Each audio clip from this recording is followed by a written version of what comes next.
आप जो चाहे वो निंदनीय कार्य करे और गुरुजनों की कृपा, ये मनमानी आचरण होने पर फिर कृपा काम नहीं करती। ये मनमानी आचरण होने पर फिर कृपा काम नहीं करती। आप जो चाहे वो निंदनीय कार्य करे और गुरुजनों की कृपा आपको विमान पे बैठाल के परम पद पहुंचा दे, ऐसा आज तक हमने नहीं सुना, पढ़ा नहीं, संतों से कहीं ऐसी बात नहीं सुनी। हाँ, थे पूर्व में पापाचारी, पर जब से संत समागम किया, आज्ञा पर पूरा जीवन दे दिया, तो जगत बंदनी महात्मा बन गए, ऐसा सुना है, ऐसा पढ़ा है। ऐसा नहीं सुना कि आप उनके समीप रहकर मनमानी आचरण करें और आपको परम पद मिल गया हो, ऐसा नहीं सुना। सिद्धांत नहीं, चाहे जो युग हो, भगवत प्राप्ति का सिद्धांत वही रहता है। हाँ, कुछ कमी बेशियां साधना में हो जाती हैं, पर भगवत प्राप्ति के सिद्धांत में नहीं। थोड़ी भी सिद्धांत की चूक, वो चूक ही होगी, आपके हृदय के आनंद को सुखाने वाली होगी। इस समय जो आपको अवसर मिला है, ये अमोघ है। चूक गए, पता नहीं किस युग में अवसर मिलेगा। 4,32,000 में तो अभी 5,000 के ऊपर कुछ हुआ है। बहुत बड़ा समय इस राजा का है, कलयुग का। और ये कपट, कुटिलता, व्यभिचार, हिंसा, मदिरापान, द्वित कीड़ा, इसका ही उत्साह बढ़ाएगा। इसका राज्य है। अगर बच सकते हो तो एकमात्र समर्थ है जो तुम्हें इस कलिकाल में बचा सकता है, वो भगवान नाम। नाम चल रहा और जो निषेध किया गया वो नहीं करते, बच जाओगे। जो अन्य युगों में भगवत प्राप्ति सहस्त्रों वर्ष की तपस्या से होती थी, कलयुग में नाम संकीर्तन मात्र से हो जाएगी। पर जो निषेध है वो मत करो। हम ये ध्यान नहीं देते, निषेध को उत्साहपूर्वक करते हैं, सोचते हैं अब देखे तुम कृपा कर लो। सिद्धांत नहीं है ना। संत जन परम कृपालु होते हैं। पूज्य भाई जी महाराज से निज जनों ने कहा हाथ जोड़कर कि आप चाहें तो श्री कृष्ण से मिला सकते हैं, ये हमारा विश्वास है। तो उनका भैया, अगर हम अपनी चाह की बात करें तो मेरी चाह यही है कि मैं सबको भगवत प्राप्ति करा दूं, सब सुखी हो जाए। पर आपकी चाह के बिना श्री कृष्ण नहीं मिलेंगे। मेरी चाह तो है कि सबको भगवत प्राप्ति हो जाए। आप चाह करो, अन्य चाहों को त्याग कर आप चाह करो कि मुझे प्रभु मिल जाए। आपकी चाह और हमारी चाह जब मिल जाएगी तो बहुत जल्दी भगवत प्राप्ति हो जाएगी। पर आप चाह पैदा करने वाले सत्संग को रोज सुनते हैं, पर अपनी चाह का आप आदर देते हैं, भगवत प्राप्ति की चाह का नहीं। इसलिए कैसे कैसे संभाल सकते हैं, कैसे सुधार हो सकता है? आप इसे एक सांसारिक मनोरंजन समझते हैं। कैसे ऐसा हो सकता है? आप 4 बजे आके सत्संग में बैठते हैं, ये सांसारिक मनोरंजन कैसे हो सकता है? अगर आप इसे मनोरंजन नहीं समझते तो आप इसको धारण क्यों नहीं करते? दोनों बातें। अगर आप इसे सत्य समझते हैं, सौभाग्य समझते हैं, तो आप धारण क्यों नहीं करते? अगर धारण करते तो आपकी दुर्दशा नहीं होती। ये जो मन आपको वासनाओं में फंसा करके आपकी दुर्दशा करता है, ये नहीं कर सकता। बिना ही प्रयास होई भवभंगा। आपको प्रयास नहीं करना पड़ेगा। अगर सत्संग मिल रहा है तो बिना ही प्रयास होई भवभंगा। बिना अनुभव के थोड़ी लिखा गया ये अनुभव। बड़े बड़े व्रत से, नियमों से, तीर्थयाटन से, वेदाध्ययन से, धर्म कर्म से जो बात नहीं बनती वो सत्संग से बन जाती है। आपको सत्संग मिल रहा है, परिवर्तन नहीं, फिर हमारी बात समझ में नहीं आती। सत्संग मिले और उसका रंग न बदले, तो बाहर का रंग बदल गया ये तो देख लिया, लेकिन अंदर का अहंकार, वासना में मन, ये मंत्र से बदलेगा, नाम से बदलेगा, विचार से बदलेगा, आप लगते नहीं। सहज में साक्षात्कार कराने की सामर्थ्य श्रीमद चतुराशी जी में है। निरखय जुगल किशोर, ध्यान में नहीं, ऐसे खुले नेत्र। कितने मिनट लगता है, कितना बड़ा लाभ। अगर आप रफ्तार से गायन करें तो 45 मिनट, थोड़ा मन घंटा सवा घंटा, राग पूर्वक गान करें 1.25 घंटा। 24 घंटे में एक बार चतुराशी जी कर ली तो 84 लाख योनियों में जो जाने का कर्म बंधन था वो नष्ट हो गया। छुट 84 भ्रमंते, ये सब ऐसे महापुरुषों के वचन है कि भगवान अपना प्रण भूल सकते हैं, लेकिन इन प्रेम सिद्ध महापुरुषों के वचन नहीं। भीष्म जी के वचन के लिए अपने प्रण को तोड़ दिया। फिर ये तो महाप्रेमी जन है जो प्रियालाल की सहचरी भावना में सिद्ध होकर 8 पहर सेवा में है। एक बार चतुराशी जी का रोज गायन 84 लाख योनियों में आप नहीं फंसेंगे। छुट 84 भ्रमंते, निरखय जुगल किशोर। निरखय जुगल किशोर, भोर और रैन न जाने, कब रात गई कब दिन गया इसका भी होश नहीं। तो फिर भोगों का चिंतन कैसे होगा, भ्रष्टाचरण कैसे होंगे। निरखय जुगल किशोर, सामने जुगल किशोर हैं तो हमारा विषय चिंतन बनेगा क्या? जब सामने विषय है तब उसका चिंतन हो रहा है। कितनी बड़ी सिद्ध वस्तु है।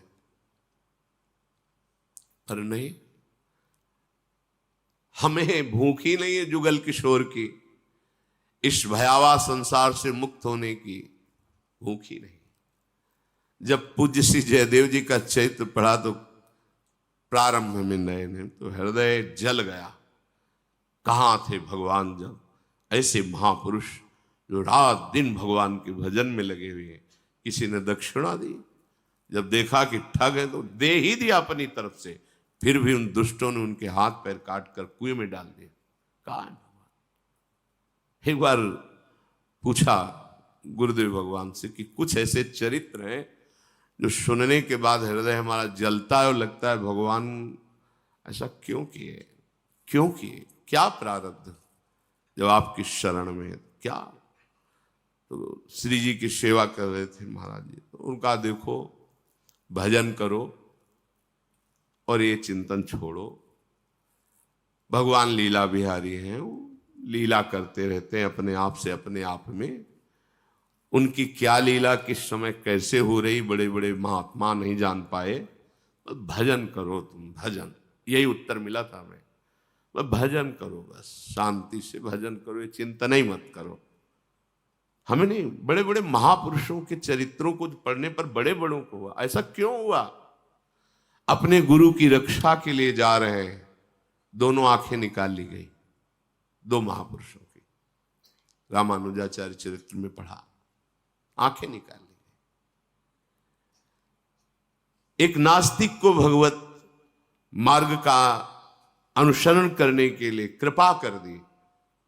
वो घर बुलाता है, उसकी पत्नी खोलता हुआ पानी पूरे शरीर में, पूरा शरीर जल गया। तुकाराम जी का पूरा, विठल विठल विठल, बहुत ताप हो रहा है प्रभु, ऐसे वचन वाणी उनकी पड़ी, बहुत ताप हो रहा है प्रभु।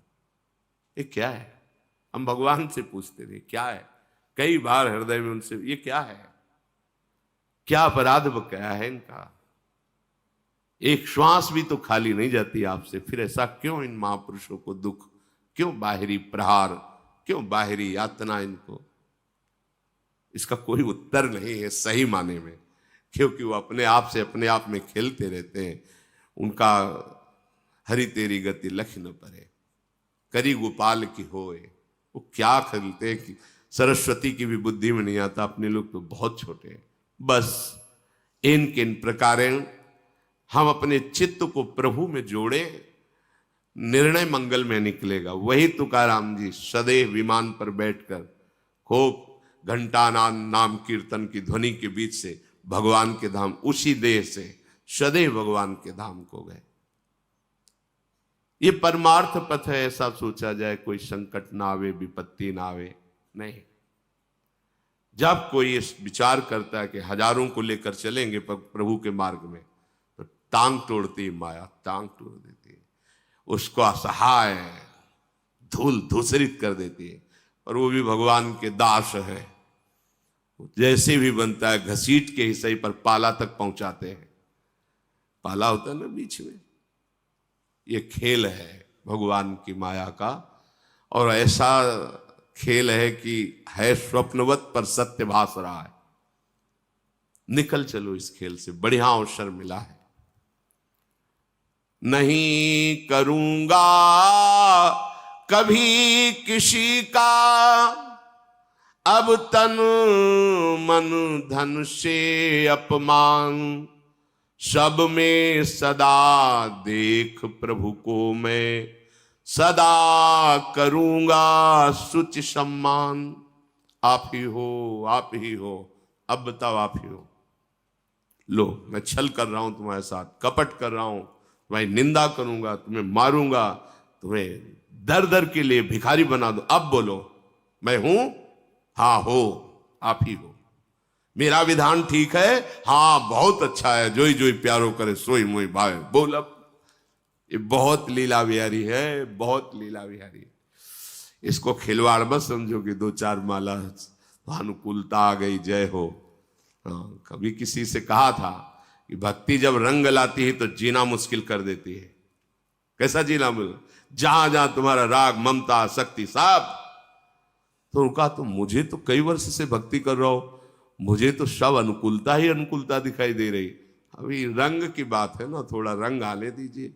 जब रंग आया ना तब पूछा, कहो भाई क्या हाल चाल है, पास ही रहते हैं। तो उनका अक्षरशः वैसा ही, सदा देखूंगा सब में प्रभु का भाव। सब सर्वान वस्तुतया निरीक्षण, प्रवचन कर लेना अलग बात। आप निरीक्षण कर कि कौन है सामने, बोले आप ही हो, आप ही हो, आप ही हो। सही उत्तर।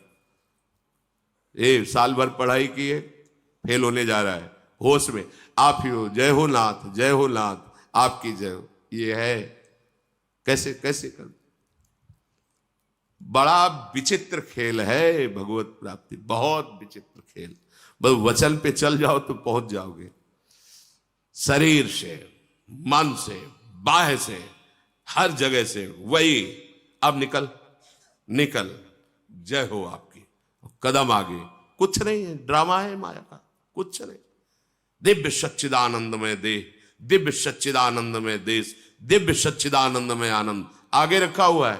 पर अब एक कदम चलने लायक नहीं हो, कोई नहीं मानेगा। आप चल के दिखाओ बस। पूज्य बाबा, राधा बाबा ऐसे भाव, एक कदम नहीं चल पा रहे, गठिया रोग, भारी रोग। चलो, अनुष्ठान लिया त्रिपुर सुंदरी का, फिसल गए, टूट गए। औषधि नहीं लेते थे, अनुष्ठान नहीं बंद हुआ, सामने साक्षात हो विराजमान। ये थोड़ा सा तो यहां तो अनुष्ठान विषयों का चल रहा है, प्रभु का अनुष्ठान कहां है? मन में देखो ना। मांगा हुआ विषय नहीं मिला तो प्रभु के प्रति अश्रद्धा हो जाती है। ऐसा लगता है भगवान नहीं, मांगा हुआ विषय नहीं। निश्चय कर लो, हमें पास होना है, फेल नहीं होना है। हमारी पढ़ाई कच्ची नहीं है, सच्ची है। धन के द्वारा, तन के द्वारा, मन के द्वारा कभी किसी की हिंसा नहीं कराऊंगा। विचार करो, कैसा भी रूप रख के आओ मेरे सामने, कितना भी अपमानित करो, धोखा दो, कैसा भी, नाथ आप ही हो, दूसरा कोई नहीं। सोचो ऐसा। परुख व्यंग निंदा वचनों का नहीं करूंगा मैं व्यवहार, सदा करूंगा सबका सुधामयी, हितवाणी से सत्कार। विरोध कहीं बाहर नहीं पैदा किया जाता, समीप ही का पैदा किया जाता है। ध्यान रखना, बाहर का विरोध तो कुछ नहीं, समीप वही आपके विरोध में होंगे। सदैव चलाया है, अब तुम्हारी परीक्षा है, तुम्हें अपनी साधुता पर खरे उतरना है। अगर तुम उतर गए तो लाखों को पार कर दोगे, क्योंकि तुम्हारी नाव में लाखों बैठे हैं। परुख वचन और व्यंग और निंदा। व्यंग वचन, भयावह वचन और निंदा, इन वचनों को सुन करके मुझे अपने व्यवहार को नहीं बदल देना है। अपनी परीक्षा इस बात की है, हमारे साथ दुर्व्यवहार हो, उत्तर दुर्व्यवहार नहीं, सद्व्यवहार है। वो कटु वचन, हमारा मधुर वचन। कपट का जाल, हमारा खुला व्यवहार। कहीं भी किसी भी तरह का उनका प्रभाव हमारे हृदय में न पड़े, यही हमारी बात है। डरना नहीं, अपना जो दिनचर्या है उसको बदलना नहीं किसी भय से। अब श्री जी कल शरीर कर दे, आने ही न दे, मतलब आने लायक न ले जाए, वो बात अलग की है। कोई भय नहीं कि कौन क्या कैसा, नहीं, अपने मार्ग में सीधे लक्ष्य पे चलना। सब में अपने प्रभु का भाव रखकर अमृत में वचन बोलना।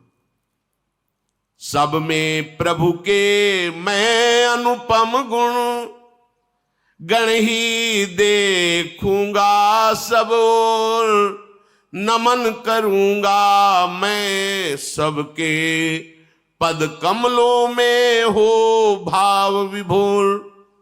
ये विराट भगवान का स्वरूप है। भाग करके रात्रि के 2:45 बजे रोड में खड़े, कौन है? ये हमें दर्शन देने आते हैं। मेरे विराट भगवान है, विविध रूपों में आकर मुझे दुलार कर रहे हैं। मेरे प्रभु, मेरे स्वामी हैं, इनसे हम भय करें? कोई कुछ नहीं, कोई है नहीं। और उनको जब करना है तो मेरा कुछ है ही नहीं। कभी भी जैसा चाहो, तन मन प्राण सब आपको समर्पित है। जब जैसा चाहो, जैसा विधान, जैसा खेल, वो आपका। नमन करूंगा मैं सबके, पद कमलों में हो भाव विभोर। प्राणी पदार्थ सभी देंगे फिर, मुझको नित्य परम आनंद, क्योंकि सभी में दीख पड़ेंगे मुझे नित्य सतचित आनंद। जब हमारी वृत्ति इस तरह की होगी तो भगवत साक्षात्कार करने के लिए पद्मासन नहीं लगाना पड़ेगा। चलते फिरते सबके हृदय मंदिर में वही अपना परम प्रीतम दिखाई देगा।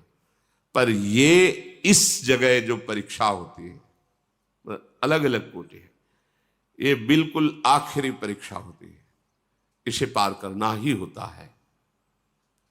जिनके मस्तक पर लाखों मन फूल चढ़ा होगा, उड़िया बाबा, बड़ी अपार श्रद्धा है, साक्षात ब्रह्म, ऐसे ही पद्मासन में बैठे हुए सभा के बीच में गड़ासा चल रहा है, फव्वारे खून के, ओम ओम ओम शांत। क्या है भगवान का खेल? एक बार नाम ले तो पीछे डोलते हैं। ये तो ब्रह्म स्वरूप महापुरुष है। हरि तेरी गति लख न पड़े। यदि तुमने ठान लिया है कि इनका कल्याण करेंगे तो धज्जियां उड़ा देंगे। ये माया के पार्षद देखते हैं, पर बस अपना कुछ रह ही नहीं गया तो चाहे धज्जियां उड़ाओ या फूल उड़ाओ, ऊपर आपके ऊपर है। ये ऐसा नहीं कि केवल जो बच्चा साधक है उसके ऊपर की बात नहीं कह रहे। जब आप ऐसे यश कीर्ति में राजी हो, भोग में राजी हो, तो ये नहीं आएगा प्रश्न। ध्यान रखना, ये प्रश्न नहीं आएगा, क्योंकि आप पता है कि वहीं गिरे हुए हो, आगे बढ़ नहीं सकते। अगर उसके आगे कदम बढ़ाया, फिर जो शुरू होता है पीड़न, प्रहार, अत्याचार, निष्कासन, निंदा, अपमान। अब इन फूलों का हार बनाकर पहन लो तो प्रिया प्रीतम के समीप पहुंच गए। अच्छे से समझ लेना, ये आशा मत रखना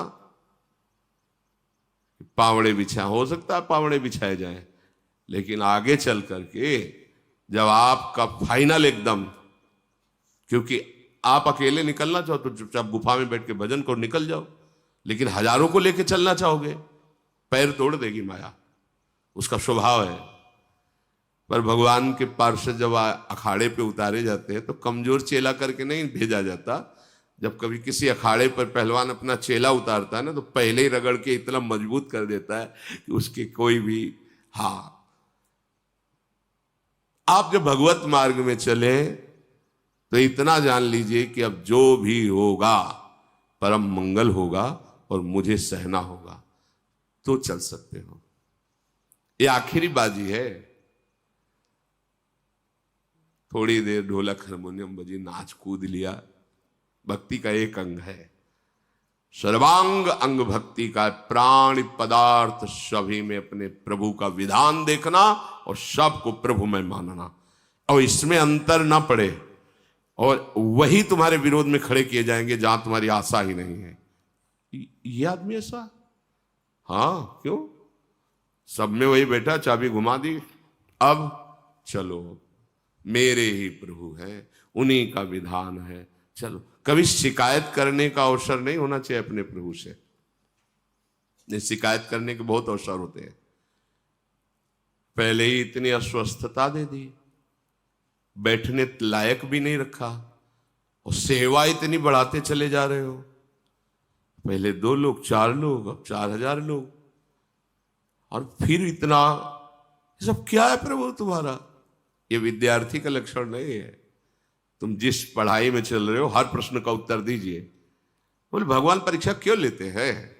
नहीं लेना चाहिए उनको। तो बने रहो कक्षा 5 में, फिर 6 में नहीं जाओगे। 6 में जाना है तो फार्म आएगा, और उसमें अलग अलग वो भी होते हैं कि तुम्हें टिक लगाना है, इसमें टिक लगाना है, ये हो सकता है कि ये हो सकता है कि ये हो सकता है। कैसे? तुम्हारा अपमान किया, जिसने तुम्हारा अपमान किया, पीटा, उसमें भगवत भाव करके उसका त्रिकाल में अमंगल न होने पावे, इसमें टिक लगाओ। बोले लगा दिया, बोले निकल जाओ। ये है, ये प्रश्न है, करत जे अनसहन निंदक तिनों पे अनुग्रह कयो। इतना भी मन में नहीं आना चाहिए कि देख लेंगे, नहीं आना चाहिए। अगर उनको देख लोगे तो फिर प्रियालाल को नहीं देख पाओगे। आंख झुकाओ, तुम ही हो, तुम्हारा हर विधान स्वीकार है, कभी शिकायत नहीं करूंगा, कदम आगे। इतना तो धैर्यवान बनना ही पड़ेगा भगवत प्राप्ति करने के लिए, पक्का समझो। ये बहुत भ्रमण से बड़े बड़े महापुरुषों को देखा, वहां की सब बातें सुने। अपने लोग थोड़ी प्रश्न में भगवान को उलझना देने लगते हैं, भगवान कैसे क्या। कथा कर रहे हैं, भगवत यश गान करके सबका कल्याण हो, गदाधर भट्ट जी तो सब अनुकूल ही थोड़ी रहते। कल्याण सिंह जी बहुत श्रद्धा करके, अच्छा अब यहां सुनोगे तुम्हारा कपड़ा बदलने का मन करेगा, घर छोड़ने का मन करेगा, रात दिन भजन करने की भावना बनेगी, ब्रह्मचर्य रहने का, क्योंकि यही सतमार्ग का स्वरूप है। अब वो न तो पत्नी से बोलते, उसको लगा कि ये जो कथावाचक है इन्हीं के संग से हमारा तो जीवन ही लुट गया। वो बात ही नहीं करते थे, ब्रह्मचर्य। अब उसने सोचा कि ठीक है तो हम इन्हीं को देखते हैं पहले जो उपदेश करते हैं। एक भिखारिन को भेजा, गर्भवती थी, इतनी स्वर्ण मुद्रा देंगे तुम सभा में जाके केवल। वो आई, वो कहा कि पहले तो खूब आते थे और जब ये आया तो आना ही बंद कर दिया, अब इसको कौन देखेगा? तो उनका बैठो आराम से, जिसने दिया है ना वही भरण पोषण करे, तो काहे को चिंता। कितने समर्थ महापुरुष हैं। अरे तुमने क्या कह दिया सभा में? इज्जत और बेइज्जत दोनों भगवत स्वरूप। अब 2 विभाग हो गए श्रोताओं में, यार ऐसा तो कभी नहीं हो सकता। एक ने कहा हो भी सकता है भाई, नाटक चल रहा हो, ऐसा भी हो सकता है। और उनमें आपसय में बड़ी व्यथा हुई। गदाधर भट्ट जी को कुछ नहीं, वैसे भगवत चर्चा शुरू की। बैठो बाद में बात कर लेंगे, जिसने दिया वही पालन करे बस। एक बहुत ही श्रद्धावान और प्रवीण बुद्धि के थे कि गदाधर भट्ट जी जान न पाए, इशारे से बुलाया, पीछे सिंहासन से पीछे ले गए, चाकू रखते थे, निकाला उस समय, सत्य बोल, तुझे किसने भेजा है? तो उन्होंने कहा कि कोई कल्याण सिंह है, इसमें कथा सुनने आते हैं, उनकी पत्नी ने इतनी मुद्राएं दी, ये कहा कि आपको ये बस बोल देना है। तो मैं तो भिखारी हूँ, पैसे के लिए बोल दिया, हमें पैसा मिलेगा, हमारा काम चलेगा। बोल बोल सभा में चल के यही बोल। फिर आग गदाधर भट्ट ने, ना ऐसा मत डांटो। कल्याण सिंह ने जे ही सुना, हो तो राजपूत थे, पदाधिकारी थे, भागे कि मैं अभी उसको मारता हूं जाके, हमारे गुरु के प्रति ऐसा दोषारोप। वो गदाधर, यही सत्संग का फल है, तुमने सुना, यही सत्संग है। शांत शांत शांत। अपने कल्याण के लिए तुम अगर कमरे में बंद रहकर भजन करोगे तो ज्यादा विघ्न नहीं पड़ेगा। प्रश्न उत्तर आते। अगर किसी के कल्याण का ठेका लिया, धज्जियां उड़ा देगी माया, क्योंकि वो सांप को अपने अंडर में रखे हुए है।